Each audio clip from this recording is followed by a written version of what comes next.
On this episode of Vision After Sight, The Aftermath, host Bob McPherson takes listeners to one of the city's most famous restaurants, where he sits down with the incredible Faye Johnson. Faye, a remarkable individual who has navigated life after losing her sight, shares her powerful perspective, and she quotes, "I was a person before I was blind, and I am still a person." Through this heartfelt interview, Bob and Faye explore the strength it takes to embrace life beyond sight, reminding us all of the enduring value of self-identity and inner strength. What's your name? Faye Chenault Johnson. What's your eyesight status? Are you partially sighted or are you blind? I guess I'm blind, but I do have a minimum sight in one eye. Okay. I also have a prosthetic eye. Okay. What's your disease that caused you to lose your eyesight? I have uveitis, and it started when I was in my 20s. Well, we ain't gonna ask you how old you are today, but so let's start in your 20s. Right. Now, if there was something that you could inform your 6-month-old after your eyesight, what would you tell yourself? What kind of advice would you have for yourself? My advice would be, my life still goes on. I was a person before I lost my sight, and I'm definitely a person afterwards, so I'm quite active in community things. I would say, keep it moving. Okay, wonderful. Now, what did you do before you lost your eyesight? I was a registered nurse, and my last job, I was a case manager, which I truly love. So I worked with insurance companies and with vendors. So are you retired now? Oh, yes. So what do you do now to just stay active? Oh, my goodness, I do too much. Okay. I am active in my AARP. I'm active in my community. We have a community meeting for District 7. We meet once a month. I do that. And I'm involved with Inner Vision. That's a support group?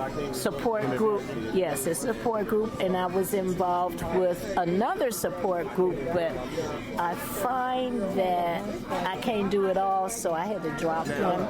So you're now only with Inner Vision, and I'm in the Detroit chapter of the Federation of the Blind. Okay. And I'm involved with the senior division, and I'm going to Washington, D.C. On the legislative thing?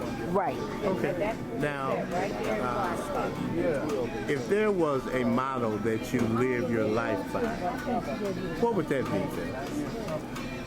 My motto would be, I am somebody. Did you ever receive any kind of vocational rehab or therapy or anything like that? Yes. I went to Kalamazoo for the School for the Blind for 9 months. Wow. Only because my counselor just dumped me there. Never came to the intake interview, didn't come to the discharge. So after 9 months, they figured, well, I guess you can go home, which I did. But when I got home, my house had burnt up. Wow. So that was an issue. I had to pay for the computer adaptive stuff. And that JAWS. should have been part of your You would have thought. commission for the blind. Right. But they didn't. And that was over $1,100. So, but when I got home, I didn't have a home, so I started using my iPad. And that is a lot easier than trying to work with JAWS. Right. Yeah, because the Siri is built into the iPad and your Apple phone. Do you have an Apple phone? Oh, yes. Okay. Oh, yes. All right. Because they wouldn't train you. I bought it when I went to Kalamazoo because they wouldn't train you on my little flip phone. The Android, well, flip phones are different. Right. But were they offering training No, on not the with Androids, no. No, it's just Apple. Apple? Just Apple products. Okay. So which of those organizations that you belong to would you refer a newly blind person to? Actually, I think a newly blind person should go to Greater Detroit area on aging for the blind. And the reason why is because they have technology training and it's free. And they do a lot of stuff. I'm going to be going with the mobility specialist next week. We're going to go to Walmart. So we'll walk around and, do that. So that's where you would recommend it. And that's now, where I who would you recommend they see over there? Now that I'm not sure. Okay, well I know all those people over there. I did a commercial for them when I first lost my sight, when I couldn't drive anymore. But they don't have a record of it. But it was fun. Now what kind of hobbies do you have? Any? Oh, reading. I read. I'm a prolific reader. I read at least a book a day. That's like me. I read between 3 and 5 books a week. Yeah. So do you get your books? These are audio books, right? Right, exactly. Do you get yours from Bard Mobile exclusively, or do you have some private accounts too? I use Bard exclusively now. Well, my family gave me Audible, which is Amazon. Yeah, I had that. But I know I'm. And they keep telling me I got 11 credits. Right. But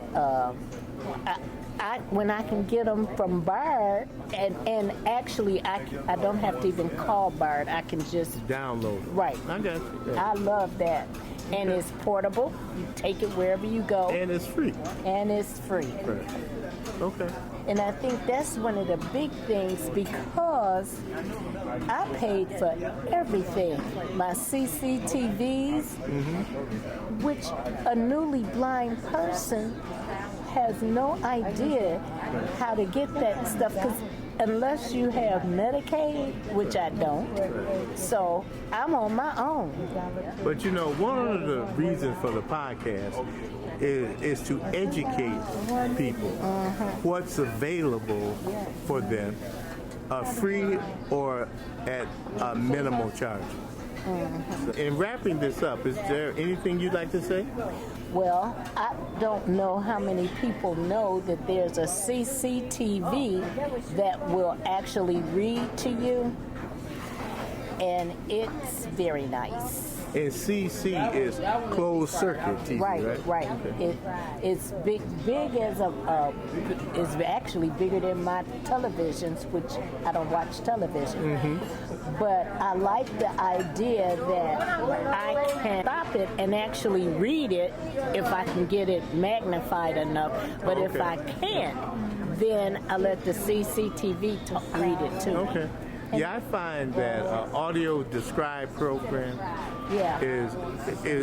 is really appropriate for me because I am blind, and I really appreciate that. Well, that's it for this interview. Now, do you have any? Do you use any social media? No. Do you listen to any podcasts? I have listened to a couple podcasts, yes. Okay. Do you have Alexa or any of those kind of devices? I have Alexa, yes. Do you have any other smart speaker like the Google smart speaker? No. Okay. Do you listen to podcasts on your Apple account? Yes. Because this podcast will be available on all of those. And as you know, a launch will send you a text message or an email telling you that your episode is up, and you can then tell Alexa to play the Aftermath podcast with your name, and bam, you're up and running. And then you can share that with all the people that are in your sphere of influence. Okay, sounds good. Okay? Yes. Well, thank you, Faye Chenault Johnson. Well, thank you for the interview. All right. Thank you for listening to Vision After Sight, The Aftermath with your host, Bob McPherson. Vision After Sight is using the Aftermath podcast to introduce blind people to other blind people and their allies so that we might grow Vision After Sight neighborhood. We thank you for tuning in, and I hope that today's conversations provided insight, inspiration, and a deeper understanding of life beyond sight. Remember that strength is a journey, and that every story shared helps foster compassion and build meaningful connections.